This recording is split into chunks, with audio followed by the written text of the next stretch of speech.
ये बहुत सौभाग्य की बात है। संतों महापुरुषों का ज्ञान बहुत ही अभ्यास का, बहुत ही अपने जीवन में अनुभूति, किसी भी रास्ते पर चलने का, उसको अमल में लाने का एक रास्ता होता है। कहना सुनना, सत्संग में सिर्फ चर्चा करना बहुत आसान विषय है, पर किसी भी एक छोटी सी चीज को जीवन में अमल में लाना, कई बार इसमें बरसों लग जाते हैं। अभ्यास को जीवन में उतारने में बहुत समय हमारे जीवन में लगता है। इसलिए आज थोड़ा इस बात को समझने का प्रयास करेंगे कि बिना अभ्यास के कैसे मन हमें बहुत बहुत मेहनत के बाद भी, बहुत समय देने के बाद भी भटका सकता है, और कैसे अगर हम शरणागत हों, सेवा में लगे हों, गुरु के बताए हुए रास्ते से अपने जीवन में, अपने जीवन को विकारों से मुक्त कराने के लिए प्रयास करते रहें, तो हमें ये बात समझ में आती है संत महापुरुष हमें किस तरीके से उस प्रभु से जोड़ने की बात करते हैं। हुजूर कृपाल सिंह जी महाराज फरमाया करते थे, उस प्रभु को पाने के लिए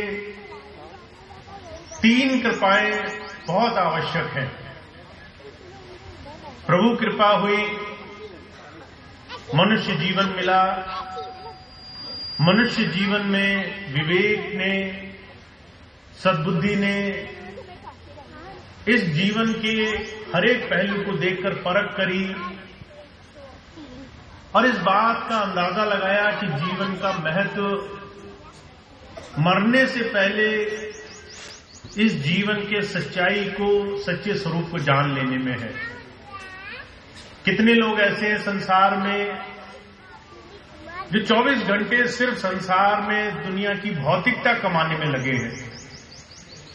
उनको समय रहते इस बात का अंदाजा नहीं लगता कि उन्हें जीवन में पाना क्या है, और जब अंत समय आता है, एक छोटी सी तकलीफ आती है, परेशानी आती है,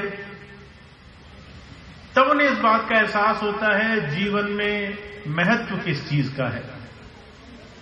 स्वामी जी तो कई बार बड़े आसान शब्दों में कह दिया करते थे, आप सारा जीवन जो पाठ नहीं पढ़ सकते, एक बार आईसीयू में भर्ती होकर के अस्पताल में जाकर के सीख सकते हो। अगर कोई आदमी सारा जीवन दुनिया की बहुत दौलत कमाए और एक दिन उसे अस्पताल में भर्ती होना पड़े, शरीर स्वस्थ ना रहे, डॉक्टर जवाब दे दें, तो जो हम सारा जीवन नहीं सीखने को तैयार होते वो एक दिन में समझ में आ जाता है।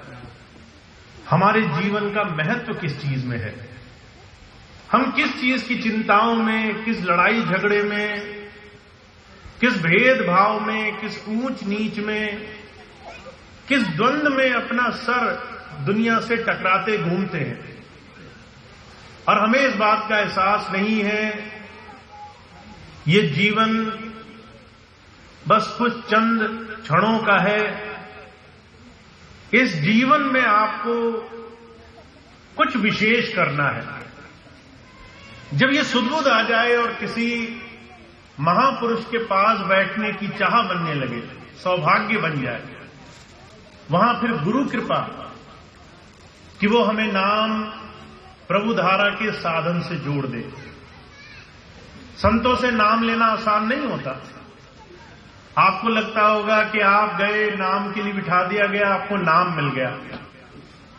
पर हुजूर कहा करते थे, ये जो नाम आप 5 शब्दों का जबान से बोलते हो, ये शब्द किताबों में मिलेंगे आपको। वेद शास्त्र उठा लीजिए, यही 5 शब्द लिखे हैं वहां पे।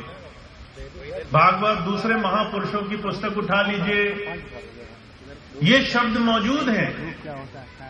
ये शब्द अगर नाम होते तो आप इसको कभी भी पढ़ लिख सकते थे।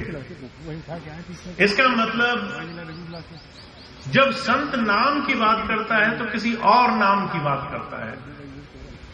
वो नाम जो हमारी श्वास श्वास से सिमरन में, हमारी याद में, हमारे ध्यान में जुड़ जाए। और वो नाम आपको तब तक नहीं मिलेगा जब तक आप पात्र नहीं बनने की तैयारी करेंगे। इसलिए जो सबसे जरूरी चीज हम और आप कर सकते हैं वो है तीसरी कृपा, आत्म कृपा। अपने ऊपर कुछ दया करें, अपना समय और अपने जीवन को सही जगह सही तरीके से इस्तेमाल करने के लिए जो विधि संत सिखाने के लिए आते हैं उसका अपने जीवन में बहुत गंभीरता से, अपने जीवन में बहुत ही ध्यान से उन बातों को मानने का प्रयास करें। बहुत से लोग मैंने देखे जो कई बार अपने लिए बहुत ही आसान तरीका बना करके रखते हैं। अगर उनसे कह दिया जाए कि आपके जीवन में दुख तब दूर होंगे जब आपको गुरु की दया मेहर या गुरु का दिया हुआ नाम मिलेगा, तो वो कहते हैं कि हम बहुत विशेष हैं, बहुत खास हैं, जो कुछ भी ऐसे काम होंगे वो गुरुजी अपने आप कर देंगे हमारे।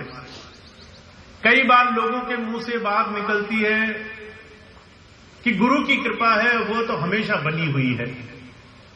कई बार लोग आसान तरीका अपने लिए चुन लेते हैं। हुजूर कहा करते थे, जब भी आप अपने आप से कहोगे कि आपके सारे काम तो गुरु करेगा, तो आप अपने मन को इस भूल में, इस रास्ते पर डालने के लिए प्रेरित करते हो कि आपको कुछ भी नहीं करना है, पर दुनिया के सारे व्यसन, सारी बुराइयां, निंदा, चुगली, द्वेष, ये आपको 24 घंटे आपके चारों तरफ घूमती रहेंगे। तो जो कहा करते थे आत्म कृपा की, अपने जीवन में संयम की बहुत बड़ी आवश्यकता है। कोई भी इस भूल में ना रहे।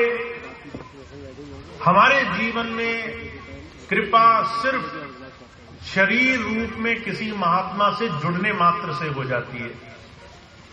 हुजूर के जीवन की घटना आती है। महाराज जी जब दिल्ली में सत्संग फरमाया करते थे तो लोग जाते थे उनसे मिलने के लिए। तो महाराज जी ने 2 चीजों पर बड़ा सख्त पाबंदी रखी। पहली चीज तो ये कि कोई भी भौतिक चीज कर्म कांड नहीं बननी चाहिए। आप आश्रम गए, आप जो है मिट्टी को मत्था टेकने लगे, आपने कहा ये पूज्य भूमि है, फिर आपने एक तस्वीर ली, आप उसको मत्था टेकने लगे कि ये गुरुजी का रूप है।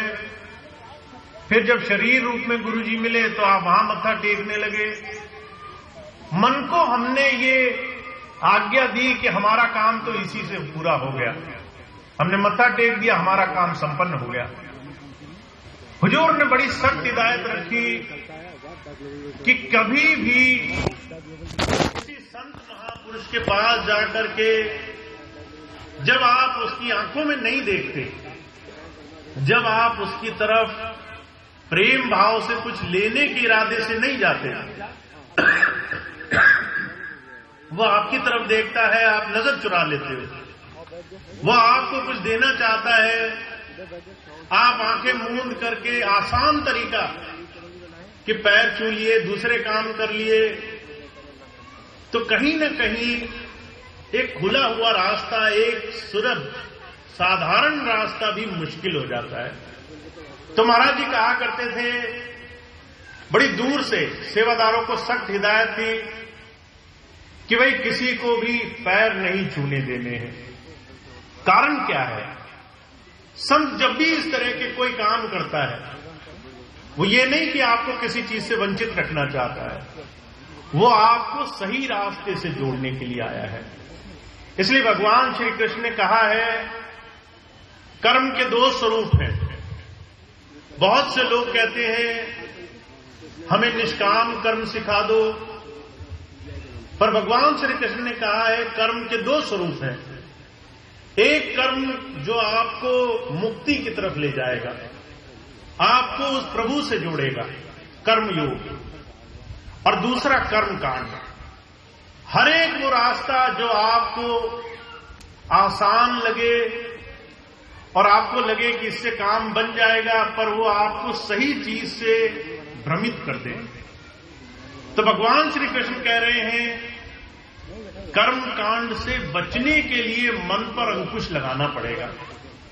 मन हमेशा आपको ऐसे कर्म की तरफ ले जाएगा जहां आपको कुछ न करना पड़े और मन में ये भुलावा रहे कि आपके काम बने बनाए हैं, पर असलियत में आपको आपके जीवन को दिया गया ताकि आप इस जीवन में संयम बरत सको। 24 घंटे का ये पूरा जीवन, और इसमें अगर उद्देश्य प्रभु प्राप्ति है तो हम 24 घंटे में कितनी देर प्रभु की तरफ लगते हैं। हुजूर कहा करते थे, जब आप इन दोनों चीजों की विवेचना करोगे, एक तरफ हम कहते हैं परमात्मा की भक्ति जीवन है, दूसरी तरफ जीवन का एक एक क्षण संसार के कर्मों में लगा हुआ है, तो फिर भक्ति जीवन कैसे हुआ? क्योंकि हमारा पूरा जीवन जिस कर्म को करके संसार में बंधने में लगा है, उससे मुक्ति का रास्ता इन्हीं पूरी दिनचर्या में होकर के हमें प्राप्त होगा। इसलिए जब संतों के पास आप जाओ, महापुरुषों के पास जाओ, तो सिर्फ बातों को कहने सुनने में समय बर्बाद नहीं करना चाहिए, बल्कि उनकी बात को अमल में कैसे लाना है, इस बात को जीवन में उतारने का प्रयास होना चाहिए। तो आज हम इस बात को थोड़ा सा गौर से देखेंगे। सबसे बड़ा मुद्दा ये है, आपकी पूरी दिनचर्या, गृहस्थ, ये दुनिया के साथ साथ जीवन में उस प्रभु की तरफ जुड़ने के लिए आपको मिली है। अगर आप पूरे जीवन में संयम बरत सकते हो तो प्रभु से मिलना अपने आप सहज हो जाएगा। आप सुबह से लेकर शाम तक जो भी कर्म करते हो, उस कर्म में सबसे ज्यादा सुंदरता का भाव होना चाहिए। अगर आप परिवार में हैं और आपकी 5-6 जिम्मेदारियां हैं, उन जिम्मेदारियों का कितना सुंदर से आप निर्वाह कर सकते हो। हुजूर कहा करते थे, अगर हमारी पूरी दिनचर्या बिगड़ी रहे और पूरी दिनचर्या में सिर्फ हम प्रयास करें कि हम सुबह शाम इधर उधर समय निकालकर आंख मूंद करके कुछ जतन कर लें, पूरे दिनचर्या के कर्मों के भंडार कई बार हमें वो 2 क्षण की भक्ति में भी लगने नहीं देते। कितने लोग ऐसे होंगे जो आंख मूंद कर बैठते हैं और दुनिया के ख्याल नहीं छूटते उनके। कितने लोग ऐसे भजन करने बैठते हैं और दुनिया की चिंताएं उनका पीछा नहीं छोड़ती। मुझे बड़ी अच्छी तरह से याद है स्वामी जी के जीवन की घटना। एक बार, बहुत पहले की बात है, जब स्वामी जी ने काम शुरू ही किया था, तो एक चौधरी साहब थे, वो आए, उनको नाम दिया। जब नाम दे दिया तो चौधरी साहब से स्वामी जी ने कहा, रोज ध्यान पर बैठा करना। मंत्र दिया, तरीका बताया और उन्हें ये निर्देश दिया कि 1 महीने बाद जब मैं दोबारा आऊंगा तो पूछूंगा कि ध्यान में क्या अनुभव प्राप्त हुआ, मन लगा कि नहीं लगा। अब चौधरी साहब बड़े खुश हुए कि नाम मिल गया। घर आए, समय निकालकर बैठने गए। जब बैठे तो उनको मन ही मन याद आया कि उन्होंने किसी को कुल्हाड़ी दी थी। अब ये घटना कई बार सुनी होगी आपने स्वामी जी के मुंह से कि उन्होंने ध्यान में ये आया कि किसी को कुल्हाड़ी दी थी, पर यह ध्यान में नहीं आया किसको दी थी। जितनी देर ध्यान में बैठे रहे, कुल्हाड़ी की तरफ ध्यान डोलता रहा। फिर जो है एक समय ऐसा आया, कहने लगे अब तो ध्यान नहीं होगा, कल दोबारा से ध्यान पर बैठ लेंगे। अगले दिन फिर वही हाल हुआ। धीरे धीरे पूरा महीना बीत गया। जब स्वामी जी के पास गए तो स्वामी जी ने कहा कि चौधरी साहब ध्यान उसमें कितनी बरकत हुई। तो चौधरी साहब कहने लगे ध्यान तो मैं कर लेता, पर ये कुल्हाड़ी ध्यान नहीं करने देती है। स्वामी जी कहने लगे कुल्हाड़ी का तो ख्याल, उसका तो जिक्र भी मैंने नहीं किया था। तो चौधरी साहब कहने लगे आपने तो नहीं किया, पर जब भी मैं ध्यान पर बैठता हूं एक ख्याल कि मेरा कोई सामान मैंने किसी को दिया, वो मेरा पीछा नहीं छोड़ता। अब ये हालत हमारे सबके जीवन में हमने अनुभव की होगी। हमारे मन में दुनिया के ख्याल, दुनिया के प्रभाव अगर नहीं रुके हैं तो इसका मतलब है उस प्रभु धारा से जुड़ने के लिए जो भी जतन हमने किया उसकी शुरुआत में अभी बहुत बड़ी समस्या है और समस्या का समाधान बहुत जरूरी है। हुजूर कहा करते थे अगर हम ये मान लें कि आध्यात्म जीवन का एक हिस्सा नहीं है, हमारा पूरा जीवन आध्यात्म है, हमारे रोम रोम में आत्मा समाई हुई है और दुनिया के संस्कार ये 24 घंटे लेती रहेगी जब तक आप इसमें छन्नी ना लगाएं, कौन सी चीज लेनी है कौन सी चीज नहीं लेनी है इसका आप पहले से निर्णय ना करें तो आप जाने अनजाने दुनिया के बुरे कर्मों को अपने अंदर समाते रहेंगे। आपका ये पूरा जीवन संयमित जब तक नहीं होगा तब तक गुरु कृपा आपको नहीं मिल पाएगी। इसलिए बार बार महापुरुषों ने एक बात को कहा है, आत्म कृपा की शुरुआत उस दिन होती है जिस दिन आप आज का काम और आज का दिया हुआ हुक्म आज ही पूरा करने का प्रयास करते हो। मुझे जयपुर में एक भाई मिले, कहने लगे भैया जी आपने कई बार कहा 5-5 मिनट रोज बैठा करो।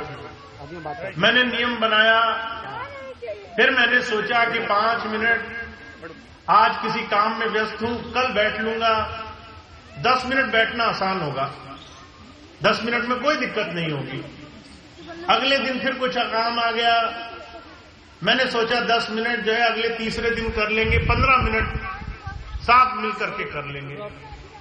वो आया मेरे पास, कहने लगा भैया जी ऐसे करते करते 40-50 घंटे इकट्ठे हो गए। 5-5 मिनट रोज कल पर टालते टालते अब हालत ये है इतना लंबा ध्यान का समय जो छोड़ दिया वो सामने खड़ा है और मन में आ रहा है कि अब तो वो ही नहीं कर पाए तो अब तो हम पर होगा नहीं। हमने आखिर में अपने मन को जिस तरह से खुला छोड़ा हुआ है, हुजूर कहते हैं इस तरीके से किसी ने संसार में भक्ति नहीं करी। जब संत आते हैं कहते हैं आपको थोड़ा सख्त होना पड़ेगा अपने आप पर। आप अगर ढिलाई बरतोगे, आज का काम कल पर छोड़ोगे, कल का परसों पर छोड़ोगे, तो आप दुनिया के सारे काम छोड़ते जाओगे और आपके मन में ये भ्रम रहेगा कि आप गुरु के चरणों में जुड़े हुए हो।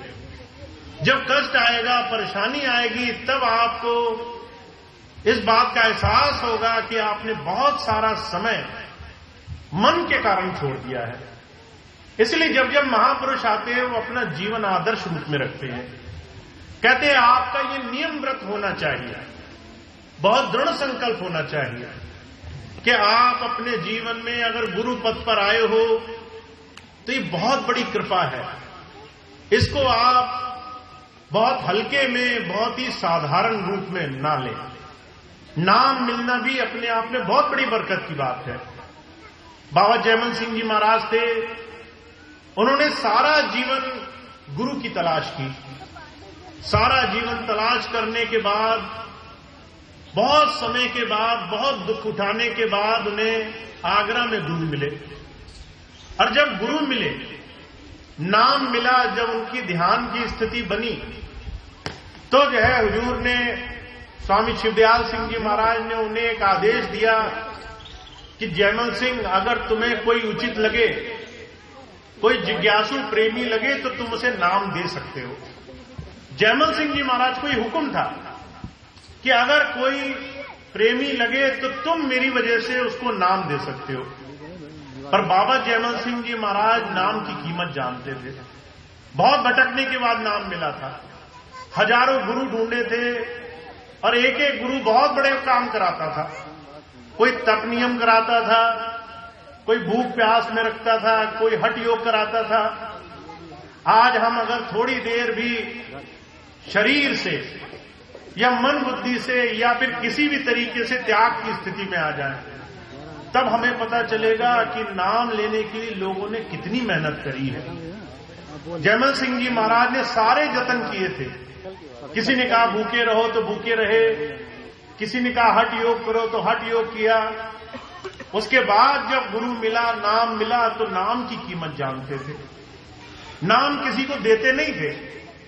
कोई आ जाता था तो जो है उसको कहते थे पहले सेवा करो, पहले सत्संग में आओ, पहले धीरे धीरे इसकी कीमत समझो। और ऐसे करते करते उन्होंने अपने जीवन में बहुत चंद गिने चुने लोगों को नाम दिया। इसीलिए हुजूर कहा करते थे, जिन्होंने समझा है नाम बेशकीमती रतन है, का नाम अमोलक रतन है पूरे सतगुरु पास, जिन सतगुरु सेवा लग गया कट रतन देवे प्रकाश। नाम साधारण वस्तु नहीं है। हमें और आपको ये बात समझना होगा। हम नाम को बहुत साधारण मानते हैं। बहुत से भाई बहन ऐसे हैं वो तो नाम लेते भी नहीं है। बहुत से भाई बहन ऐसे हैं जो नाम भूल भी गए हैं। अभी पिछले दिनों में एक भाई से मिला, वो कहने लगा भैया जी मुझसे नाम सुन लो, मेरे को शायद नाम पूरी तरीके से अभी याद भी नहीं हुआ। जब सुनाया तो 5 में से 1 नाम तो वो गायब ही कर गए बीच में से। मैंने पूछा कब नाम लिया था? बरसों पुराने नामदानी।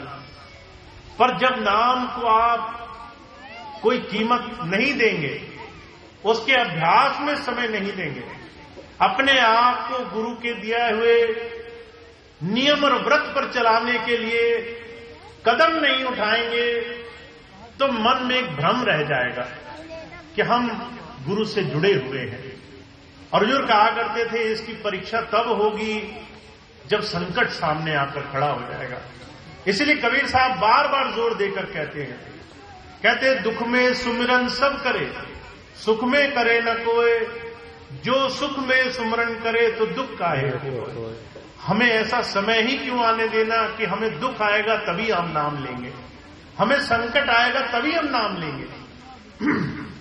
हुजूर कहा करते थे वो जीव बड़ भागी होते हैं जिन्हें गुरु भी मिल जाता है और गुरु से दिए हुए नाम को भी वो कमाते हैं। नाम में वो पूरी ईमानदारी से समय देते हैं। तो हुजूर कहा करते थे पहली चीज आपको ये समझनी है, नाम की कमाई कोई मुश्किल काम नहीं है। बहुत से लोग इसलिए नहीं नाम कमाते क्योंकि नाम बहुत मुश्किल है। नाम की कमाई बहुत मुश्किल काम नहीं है, बहुत आसानी से किया जा सकता है, बहुत सरलता से किया जा सकता है। पर उसके लिए सबसे पहली चीज की जरूरत है वो है संकल्प लेना, व्रत लेना। जैसे आप और हम व्रत लेते हैं संसार में, हमने सोमवार का व्रत रखा कि आज ये नहीं खाएंगे, आज वो नहीं खाएंगे, आज जल इतने बजे पिएंगे, ऐसे पिएंगे। फिर मंगलवार का व्रत रखा, फिर बृहस्पतिवार का व्रत रखा। लोग बहुत संकल्प लेते हैं संसार में। अगर कोई संकल्प ले ले कि आज मैं भोजन नहीं करूंगा, तो लोग उनसे टस से मस नहीं करा सकते, उन्हें लोग उनका व्रत नहीं तोड़वा सकते। ऐसे लोग संकल्प शक्ति वाले यहां मौजूद हैं, पर संकल्प शक्ति उन्होंने सांसारिक वस्तुओं में लगा रखी है। तो जो कहते हैं ऐसे ही संकल्प आपको गुरु नाम के लिए लेना होगा। हनुमान जी के बारे में कहा जाता था, जब उन्हें राम नाम मिल गया तो उन्होंने कहा राम काज कीने बिना मोए नहीं विश्राम। अगर मैं अपने प्रभु का काम नहीं करूंगा तो मुझे आराम के लिए न कहे कोई, वो काम पहले होगा उसके बाद आराम होगा। तो जो कहा करते थे ऐसा संकल्प आपको और हमें उठाना होगा। जिस दिन आपने संकल्प उठा लिया कि मैं हर रोज 5-5 मिनट नाम के लिए बैठूंगा, चाहे कुछ भी हो जाए ये समय नहीं छूटेगा मेरा, चाहे कुछ भी हो जाए ये काम तो मैंने करना ही है, और उसको संसार की किसी भी वस्तु के साथ जोड़ दें, कि मैं नाश्ता नहीं करूंगा जब तक नाम नहीं ले लूंगा, मैं रात का खाना नहीं खाऊंगा जब तक नाम नहीं ले लूंगा, मैं ये फलाना काम नहीं करूंगा अगर मैं नाम नहीं ले लूंगा। तो जो कहा करते थे कि आप नाम लेना छोड़ सकते हो, भूखे नहीं रह सकते, आप नाम लेना छोड़ सकते हो, प्यासे नहीं रह सकते। संकल्प लेने से मन को शक्ति मिलती है, संकल्प लेने से मन सीधी तरीके से रास्ते पर लगता है, संकल्प लेने से मन शिष्यता धारण करता है। तो हमें अगर चाहिए कि हम गुरु के दिए हुए नाम का, उनकी कृपा का अपने इस जीवन में असर प्राप्त करें, ज्यादा से ज्यादा गुरु चरणों में जुड़े, मन दुनिया की तमाम बुद्धि और दूसरे साधनों से छोड़े, उनसे बचकर के सही दिशा में लगे, तो हमें व्रत, हमें संकल्प उठाना होगा। और इस संकल्प के लिए आपका एक छोटा सा भी साधन, एक छोटा सा भी प्रयास काफी है। स्वामी जी महाराज तो कहा करते थे, इसके अलावा और कोई भी नियम नहीं बताया संतों ने। ये नहीं कहा कि बिना खाए करें या फिर खाकर करें, नहा कर करें या बिना नहाए करें, सुबह करें, शाम करें, रात करें, कोई नियम नहीं रखा। जैसे आपको सुविधा लगे वैसे आप ध्यान किया करो। एक बहन मिली मुझे, कहने लगी, भैया जी मैं जो है ये जो दोनों पैर जोड़ करके पलथी मारकर बैठते हैं सुखासन पर, ऐसे नहीं बैठ पाती हूं, इसलिए मैंने ध्यान करना छोड़ दिया। मैंने कहा अगर आप कुर्सी पर बैठकर करो तो उन्हें बड़ा आश्चर्य हुआ कि एक छोटी सी चीज को उन्होंने इतना मुश्किल बना दिया कि उन्होंने ध्यान जैसी चीज को छोड़ दिया। और उसके बाद उन्हें ग्लानि हुई कि अगर मैं पहले ये जान जाती कि आसानी से किसी भी आसन को अपनाया जा सकता है तो मैं ध्यान को कभी नहीं छोड़ती। तो ऐसा कोई मन में विकार, दुनिया का कोई भी ख्याल रुकावट मत बनने देना। आप सुबह करोगे तो भी गुरु को मंजूर है, आप सुबह नहीं कर सकते तो कोई भी समय आपका होगा वो भी उचित है। अगर आप खाकर करो, बिना खाए करो, वो भी उचित है। अगर आप दुनिया में किसी जगह हो तो भी ठीक है, पर नाम का संकल्प के साथ जोड़ना बहुत आवश्यक है। और जो कहा करते थे, इसके लिए जिस दिन आपने सहज साधन बना लिया उस दिन आपके दो काम तो बहुत आसान हो जाएंगे। पहला काम ये कि आपके संसार के तमाम काम बड़ी आसानी से बनने लग जाएंगे। जिस दिन आपने अपनी दिनचर्या को, आपको कर्म योग से जोड़ दिया, अपने एक एक काम को वो गुरु की याद से जोड़ दिया, अपने जीवन को नाम से जोड़ दिया, उस दिन आपकी चिंताएं दूर होने लग जाएंगी। शहंशाह जी महाराज कहा करते थे, ये निशानी होती है सत्संगी की। अगर वो सत्संग से जुड़ गया है, अगर वो गुरु के विश्वास से, भरोसे से जुड़ गया है, तो उसकी चिंता अचिंत हो जाती है, उसको चिंताएं नहीं रहती। कोई अगर चिंता कर रहा है और ये भी कहता जा रहा है कि मुझे गुरु पर बहुत बड़ा विश्वास है, तो ये दोनों चीजें साथ नहीं चल सकती। इसलिए हुजूर कहा करते थे, अगर आप ये मानते हो कि गुरु चरणों में जुड़ गए हो तो आपकी 2-3 निशानियां हैं वो आपको दिखने लगेंगी। जैसे कोई कहे कि मैंने गंदे कपड़े पर खूब साबुन लगाया और उसके बाद उसका कपड़ा गंदा का गंदा रहे तो आप मानोगे नहीं। ठीक उसी तरह से अगर कोई सत्संगी है और वो कहे मैं तो 20 साल पुराना सत्संगी हूं और उसके बाद भी उसकी कुछ चीजें बदले नहीं, तो इसका मतलब गुरु नाम लिया नहीं उसने, सिर्फ वो शब्दी नाम लेकर के बाहर ही बाहर घूम रहा है, जीवन में बदलाव के लिए कुछ किया नहीं उसने। तो शहंशाह जी महाराज कह रहे हैं 2-3 निशानियां हैं। सबसे पहली निशानी क्या है? कहते हैं चाह गई, चिंता गई, मनवा बेपरवाह, जिसको कुछ नहीं चाहिए सो शाहन को शाह। अगर आपको गुरु के चरणों में बैठने का सौभाग्य मिल गया है तो पहली चीज तो गुरु पर विश्वास बनने लगेगा। और विश्वास जिस दिन बनता है, कहते हैं आपकी चिंताएं मिटने लग जाती हैं। आपको दुनिया में किसी चीज की चिंता नहीं रहती। ना आपको ये चिंता रहेगी कि मेरा क्या होगा, न ये चिंता होगी कि मेरा भविष्य कैसा है, न ये चिंता होगी कि मेरे बच्चे, मेरा परिवार, मेरा दुनिया का कोई भी काम कैसे चलेगा।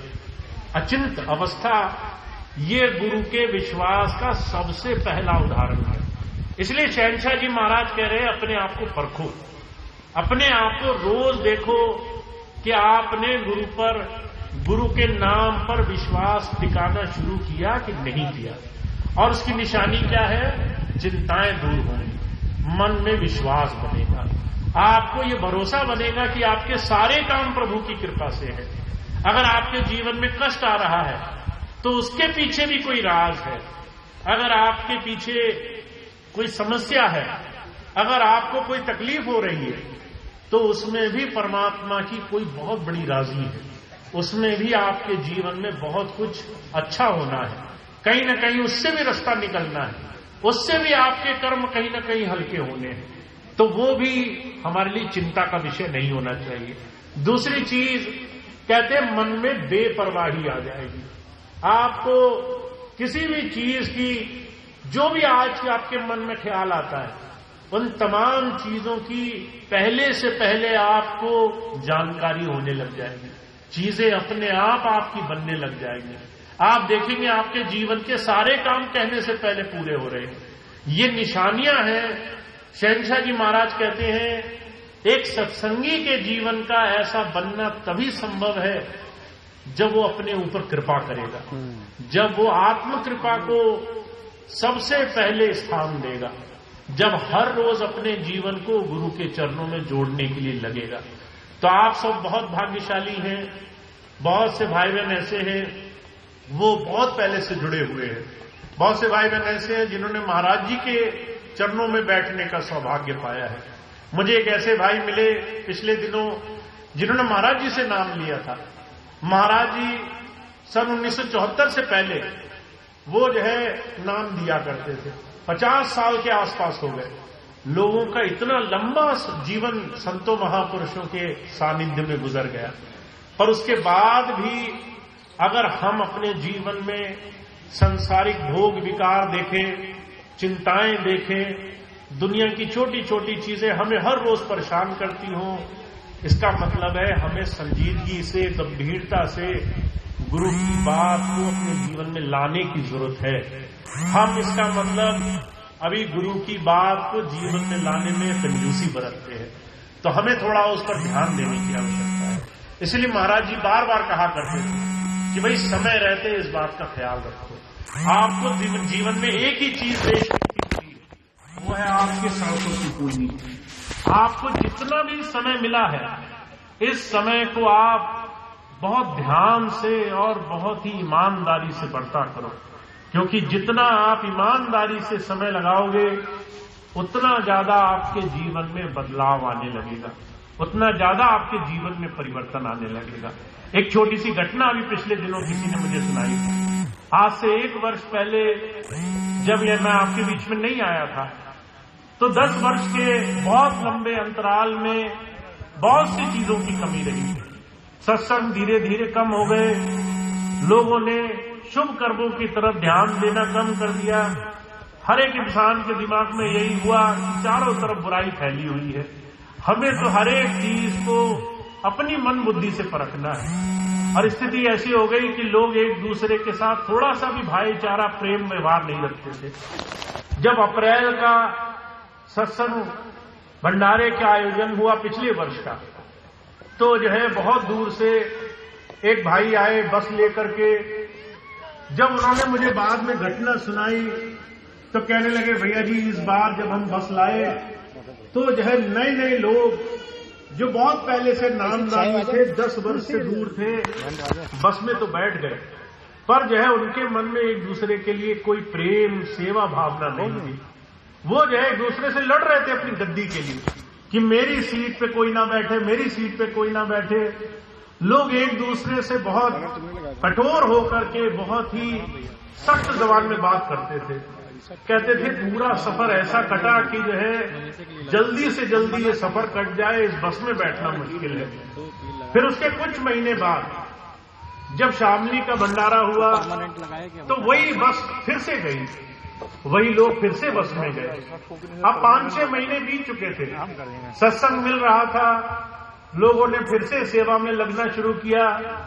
वो भाई दोबारा आए, कहने लगे भैया जी सिर्फ 6 महीने गुजरे हैं, आज वही लोग बैठे हैं अपनी सीट देने को तैयार हैं, दूसरे को कहते हैं तुम खड़े होकर मत जाओ, मेरी सीट पर बैठो। वो कहने लगा ये बदलाव, ये परिवर्तन सिर्फ 6 महीने में लोगों के स्वभाव में, उनकी मन बुद्धि में, उनके व्यवहार में मैंने देखा, खुली आंखों देखा कैसे सत्संग, कैसे गुरु चर्चा, कैसे सेवा और प्रेम भावना लोगों के दिल में एक दूसरे के लिए प्रेम और भाईचारा बढ़ सकती है। जब ये बात कही तो मुझे एक चीज का संतोष तो हुआ कि चाहे हम कुछ और करें न करें, पर गुरु की सेवा और गुरु के मिशन में जो भी योगदान हम करें और जो भी व्यवहार हमारा हो, उससे हम एक दूसरे को प्रेम भावना से, सत्कार से, एक दूसरे को सम्मान से उस गुरु का रूप मानकर देखने वाले तो बन रहे हैं। यह भी बहुत बड़ी बरकत की बात है। तो आप इस चीज को कभी खाली मत जाने दीजिए। आपका छोटे से छोटा प्रयास, आपकी छोटी से छोटी कोशिश आपके जीवन में बदलाव ले आएगी। चाहे वो सेवा हो, चाहे सत्संग हो, चाहे गुरु चर्चा हो, चाहे किसी के साथ मिलकर के किसी भी सेवा में लगना हो। पर अगर आप सिर्फ कहते रहेंगे, हुजूर कहा करते थे कि जो सिर्फ जबानी जमा खर्च कर रहा है उसको आखिर में कुछ मिलेगा नहीं, और जो सेवा में, जो सही मायनों में जीवन से अभ्यास में लगा है, उसके जीवन में कुछ बाकी शेष बचेगा नहीं, सब कुछ बिना कहे उसे प्राप्त होगा। तो आप बहुत भाग्यशाली हैं, ऐसे गुरु के दिए हुए साधन में जुटे हैं जिससे सेवा से आपको जीवन में बहुत कुछ प्राप्त हो जाना है। आपके जीवन में बहुत बड़ा बदलाव, परिवर्तन आ जाना है। आपके घरों में परिवर्तन आ जाएगा। आप जब घर जाएंगे तो बच्चों से, पत्नी से, अपने माता पिता से व्यवहार में परिवर्तन आ जाएगा, वहां शालीनता आ जाएगी, वहां आपके जीवन में सत्कार और सेवा की भावना आ जाएगी। तो जो कहा करते थे कि सत्संगी तो वही सफल है जो अपने जीवन को गृहस्थ में भी और योग में भी, ध्यान साधना में भी एक जैसा बनाकर चलता है, जो जीवन में हर क्षेत्र में गुरु की सेवा को सामने रखता है, जिसको आप अलग अलग कभी नहीं देखोगे। वो अपने बच्चों से भी, अपने माता पिता से भी, अपने जीवन में जो भी उससे मिलता है सबसे एक ही तरीके से व्यवहार करता है। तो ये साधन तब बनेगा जब आप अपने जीवन में अभ्यास को, अपने ऊपर आत्म कृपा को सबसे ऊपर रखोगे। तो मैं तो सिर्फ एक चीज जानता हूं कि ज्यादा कहने से कई बार कुछ नहीं बनता, और कई बार एक छोटी सी चीज का जीवन में पालन कर लिया जाए तो बहुत कुछ बदलाव जीवन में आ जाता है। तो हमारा ये सेवा का मिशन है। स्वामी जी ने सिर्फ एक ही बात रखी है कि अगर आप मानव सेवा करोगे तो आपकी प्रभु भक्ति अपने आप होती जाएगी। आपको इस सेवा के मिशन में अपना जो भी अनुष्ठान देना है, जिस तरह से भी आप लग सकते हो, तन से, मन से, समय से, आप जितना भी समय दे सकते हो, वो आपके जीवन में एक ऐसा जमा धन होगा जो आपके लिए हर तरीके से लाभकारी होगा, शुभकर होगा, आपके जीवन में बहुत बड़ा परिवर्तन ले आएगा। तो इस रास्ते को जीवन में अपनाना बहुत जरूरी है। मैं अभी 2 मिनट आपको इस चीज के बारे में और बताऊंगा। कारण यह है कि हमारे व्यवहारिक जीवन में इसका आना बड़ा जरूरी है। आप सबको मालूम है, हम सब लोग पिछले 1 वर्ष से इस प्रयास में हैं। मैं पिछली बार 15 अप्रैल को यहां पर संगीला आश्रम में आपसे मिला था, और लगभग 1 वर्ष पूरा होने जा रहा है। अब 1 वर्ष में इतनी संगत दोबारा से एकजुट हुई है, सभी भाई बहन फिर से स्वामी जी का नाम ले रहे हैं, सभी फिर से सत्संग से जुड़े हैं, अपने जीवन को बदलाव में लाने के लिए प्रयास कर रहे हैं, रोज भजन सिमरन करते हैं, सेवाओं में लगते हैं। ये बहुत गर्व की बात है। तो आप सबको मैं इसके लिए आभार भी देता हूं कि आप सब लोग 1 वर्ष में पूरे तन मन धन से लगे हुए हैं गुरु की सेवा में, अपने जीवन को सही रास्ते पर लगाने में। अब इस चीज के लिए आपको एक चीज का बहुत ध्यान रखना है। मैंने आपको बहुत पहले बोला था कि जब मैं इस दोबारा से काम के लिए आपके बीच में आया हूं तो मेरा आपके साथ सिर्फ एक ही चीज का जुड़ाव है कि हम और आप जीवन में वो प्राप्त करें जिसके लिए हम आए हैं। उसके अलावा सारे काम तो अपने आप बनेंगे, उसके लिए तो आपको कहने की भी आवश्यकता नहीं है, पर हम अपने जीवन में उस यज्ञ में, उस अनुष्ठान में लगे जिससे हम गुरु के बताए हुए रास्ते से अपने जीवन को सफल बनाएं। तो इसके लिए आने वाले समय में अब दोबारा से सेवाओं के कार्यक्रम शुरू होने जा रहे हैं। आज ये पहली बार है जब लखनऊ आश्रम में सत्संग हुआ और पहली बार बहुत समय के बाद एक सेवा कैंप का आयोजन हुआ है। बहुत प्रेमी हमारे ये डॉक्टर साहब हैं जिन्होंने आकर के इस बार सहयोग किया है कि हम फिर से सेवा के कार्यों में सहयोग करें। तो आज पहली बार बहुत वर्ष बाद दोबारा से लखनऊ से सेवा कार्य का ये शुरुआत हो रही है। अब धीरे धीरे इस रास्ते में आप सब लोग जितना जुड़ सकते हैं उतना ज्यादा हम इस सेवा कार्य को आगे ले जा सकते हैं, उतना ज्यादा इस सेवा कार्य को हम अलग अलग सत्संग क्षेत्रों तक, अलग अलग स्थानों तक, अलग अलग संगत तक पहुंचा सकते हैं कि कैसे सेवा हमारे जीवन में सर्वोपरि होनी चाहिए। तो सबसे पहली चीज तो ये धीरे धीरे इस चीज की शुरुआत होने लगी है। दूसरी खास बात ये है, मैंने आपको आज से कुछ समय पहले बताया था कि मैं एक संकल्प लेकर के यहां आया था कि जो भी अव्यवस्थाएं पिछले 10 वर्ष में फैल गई हैं, हमारे पास आश्रम तो थे, जमीनें तो थी, पर धीरे धीरे वहां पर रहने वाले तमाम भाई बहनों के लिए बड़ी अव्यवस्था, बड़ी असुविधा होने लगी थी। अभी पिछले दिनों संत कृपाल नगर आश्रम में लंगर की व्यवस्था बंद कर दी गई, दूसरी और समस्याएं खड़ी हुई। तो ये अव्यवस्थाएं हमारे गुरु परिवार में, हमारे सत्संग परिवार में नहीं होनी चाहिए और इसके लिए हम सब लोग प्रयास कर रहे हैं। तो इसके लिए 2 चीजें हो रही हैं जिसको आप सबको जानना जरूरी है। पहली चीज तो ये, जो भाई बहन सेवा कार्यों में बढ़ चढ़ करके स्वामी जी के नाम को या फिर उनके आश्रम व्यवस्था को फिर से बहुत सुंदर ढंग से करना चाहते हैं, वो अब हमारे साथ लग करके सेवा के मिशन में बढ़ रहे हैं।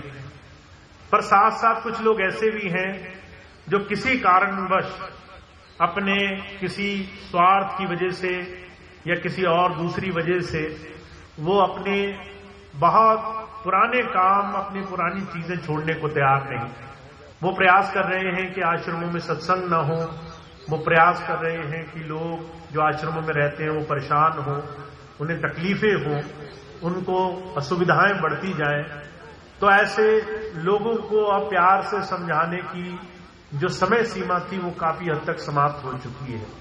तो अगर आपको ऐसी खबर सुनाई दे कि पुराने कुछ लोग ऐसे हैं जिन पर कुछ कार्रवाइयां हो रही हैं, प्रशासनिक कार्रवाइयां हो रही हैं, तो आप लोग मन पक्का कर लें कि जिसने कहीं न कहीं गलत काम में हाथ डाला तो उसको कहीं न कहीं उसका भुगतान तो देना ही पड़ेगा। कुछ यहां देना पड़ेगा, कुछ वहां स्वामी जी के दरबार में देना पड़ेगा। तो उसे तो अगर आपको इस बीच में कोई कुछ भी कहता है कि संडीला आश्रम में इस वक्त कार्रवाई हो रही है, कुछ लोगों के खिलाफ सख्त कदम उठाए गए हैं, प्रशासनिक तौर से कुछ हो रहा है, तो अब आप इसको समय की मांग समझ लीजिए कि जो 10 वर्ष में नहीं मान पाया, पिछले 1 वर्ष में लगकर भी नहीं मान पाया, तो अब वो प्यार से शायद मानेगा नहीं। तो जो भी होगा वो अब स्वामी जी जाने, हम उसमें ज्यादा कुछ नहीं कह सकते।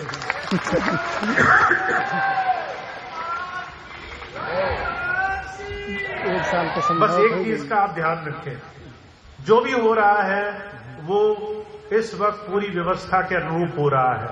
अब इसमें से 2 ही चीज निकलेंगी आगे। पहली चीज, वो सत्संगी भाई बहन निकलेंगे जो निस्वार्थ भाव से जुड़े थे, जिन्हें गुरु जी के पास सिर्फ एक ही स्वार्थ था कि हम गुरु जी से कुछ सीख लें, और वो गुरु के पास उनकी दया मेहर की एक आस लेकर आए थे। वो भाई बहन तो जुड़े रहेंगे। जो भाई बहन सोच रहे थे कि कि गुरुजी की नजर इधर बचे उधर बचे और वो कहीं से कुछ अपना स्वार्थ सिद्ध कर ले भौतिक रूप में, तो उनको कष्ट हो रहा है। तो आप इस चीज को इस तरह से समझ लें कि जिसने जो मांगा उसको वही मिल रहा है। जिसने गुरु की दया मांगी वो सेवा में लग गया है, जिसने दुनियादारी मांगी वो संकट में फंस गया है। अब जो आगे होगा वो समय के हिसाब से होगा, पर आप एक चीज का दृढ़ विश्वास बना सकते हैं इस समय में कि आपको किस दिशा में आगे बढ़ करके खूब अपने जीवन में लाभ कमाना है। तो सेवा के अनुष्ठान फिर से अब शुरू हो रहे हैं। इस बार लखनऊ आश्रम में भी समर्पित सेवादार भाई बहन जुड़ रहे हैं। सेवा के लिए अलग अलग प्रायोजन, लंगर की सेवा, आश्रम की साफ सफाई की सेवा, बाकी जल सेवा, बहुत सारी सेवाओं में भाई बहनों ने सहयोग दिया है। और ये तमाम सेवाएं अब ऐसे ही हम अपने हरेक गुरु घर तक पहुंचा सकें। हर जगह सेवा का प्रायोजन हम सिद्ध रखें ताकि हमारा ये जो भी एक व्रत है, एक संकल्प है कि हम जो भी स्वामी जी के इन आश्रमों की एक व्यवस्था के पीछे कारण था कि मानव सेवा हो, उसको दोबारा से चरम सीमा तक पहुंचा सके। तो आप सभी भाई बहन जितना सहयोग करेंगे, जितना इस रास्ते में लगेंगे, जितना इस सेवा के अनुष्ठान में भाग लेंगे, उतना ज्यादा स्वामी जी का ये सेवा संस्थान मजबूत होता जाएगा, उतना ज्यादा गलत लोगों को सीख मिलती जाएगी, उतना ज्यादा सेवा भावी लोग दूसरों के लिए एक आदर्श बनेंगे, हमेशा एक अच्छी चीज रहेगी सामने। और इस चीज को आप थोड़े से सहयोग से बना सकते हैं, सेवा में अपना सहयोग करके। तो जहां भी आपको ठीक लगे उस सेवा कार्य में सहयोग देने के लिए जरूर प्रयास करें, जो भी उचित लगे, चाहे लंगर की सेवा हो, चाहे जल सेवा हो, आश्रम से कोई भी जुड़ी हुई सेवा हो।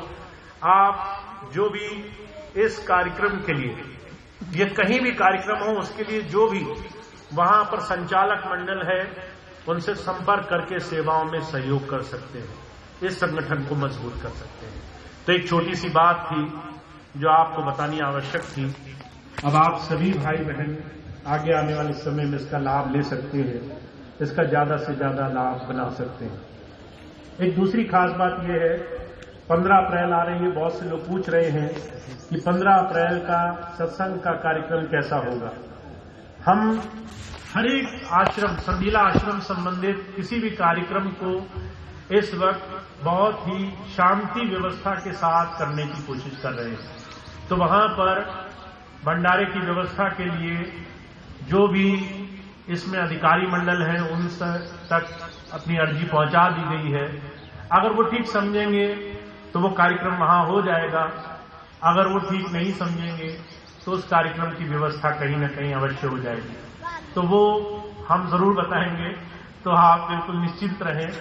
अभी प्रयास यही है, अभी खाना बाकी है।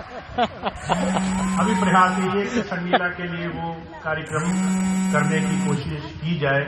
तो जब तक वो संभव होगा उसी दिशा में बढ़ते रहेंगे। तो आज इतनी बात के मैं अपनी बात समाप्त करता हूँ। आप सभी भाई बहन बहुत बहुत धन्य है, भाग्यशाली है, आप आज के इस कार्यक्रम का हिस्सा बने। अब आगे हर महीने यहाँ कार्यक्रम होगा।